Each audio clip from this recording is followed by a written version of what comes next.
Di suatu masa yang jauh sebelum Islam diturunkan, di tengah negeri yang makmur tapi gelap dalam akidah, lahirlah seorang bayi yang kelak akan menjadi salah satu manusia teragung dalam sejarah umat manusia. Ia adalah Ibrahim bin Azar, seorang bayi mungil yang akan menantang keyakinan seluruh kaumnya, menghadapi api yang membara, dan menjadi bapak dari para nabi.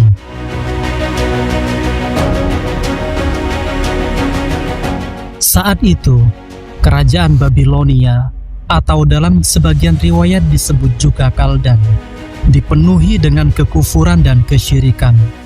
Penduduknya bukan hanya menyembah berhala, tapi juga menjadikannya bagian dari kehidupan sehari-hari.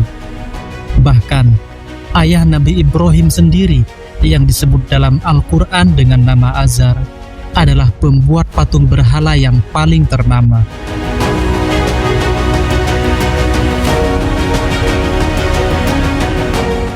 Dan ingatlah ketika Ibrahim berkata kepada ayahnya Azar, "Apakah kamu menjadikan patung-patung sebagai Tuhan-Tuhan? Sungguh, aku melihatmu dan kaummu dalam kesesatan yang nyata." Quran Surat Al-An'am 74.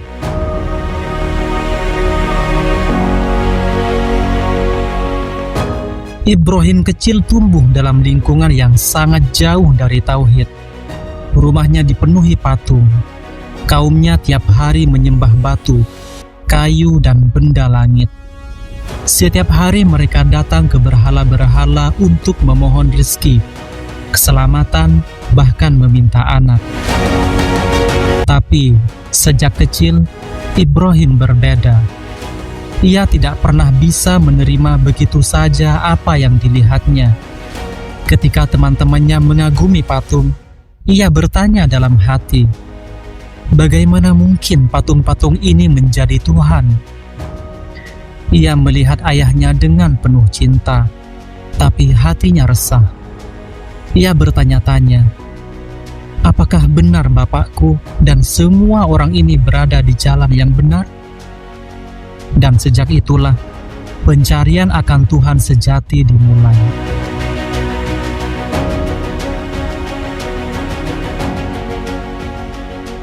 Suatu malam, Ibrahim muda memandang langit. Ia melihat bintang bersinar terang. Dalam perenungannya, ia berkata, "Inilah Tuhanku." Namun ketika bintang itu menghilang, ia berkata, "Aku tidak suka yang tenggelam." Kemudian ia melihat bulan. "Ini Tuhanku." Tapi ketika bulan itu juga tenggelam, ia berkata, "Jika Tuhanku tidak membimbingku, pastilah aku termasuk orang-orang yang sesat." Lalu datanglah matahari, lebih besar dan bersinar kuat.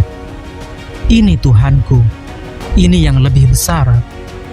Namun, ketika matahari pun tenggelam, Ibrahim menyadari bahwa Tuhan tidak mungkin hilang. Tuhan itu kekal. Tuhan bukan ciptaan. Tuhan adalah pencipta. Maka ia berkata dengan tegas, "Sesungguhnya, aku hadapkan wajahku kepada Tuhan yang menciptakan langit dan bumi, dan aku bukanlah termasuk orang-orang musyrik." Dengan keberanian luar biasa, Ibrahim mulai berdakwah, pertama-tama kepada ayahnya sendiri. Dengan lembut dan penuh hormat, ia berkata, "Wahai ayahku, mengapa engkau menyembah sesuatu yang tidak mendengar, tidak melihat, dan tidak dapat menolongmu sedikit pun?" Namun sang ayah marah. Ia merasa Ibrahim durhaka dan mengancam, "Jika engkau tidak berhenti, sungguh aku akan merajam kamu. Pergilah dariku." Ibrahim pun tetap lembut. "Semoga Allah mengampunimu, wahai ayahku. Aku akan terus mendoakanmu." Setelah itu, Ibrahim mulai menyampaikan dakwahnya kepada seluruh masyarakat. Ia menunjukkan kelemahan berhala dengan logika.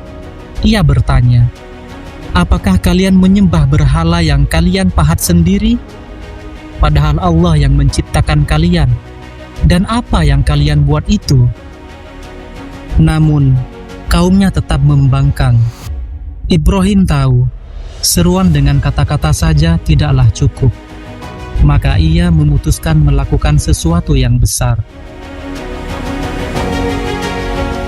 Kisah ini baru permulaan. Di balik keteguhan iman seorang pemuda bernama Ibrahim, tersimpan rangkaian ujian, keberanian, dan mukjizat yang belum pernah dialami oleh manusia biasa. Apa yang akan dilakukan Ibrahim terhadap berhala-berhala kaumnya? Bagaimana kaumnya akan merespon? Apa yang membuat ia dilempar ke dalam api besar oleh kaumnya sendiri? Nantikan lanjutan kisahnya di part 2. Ibrahim dan berhala-berhala batu.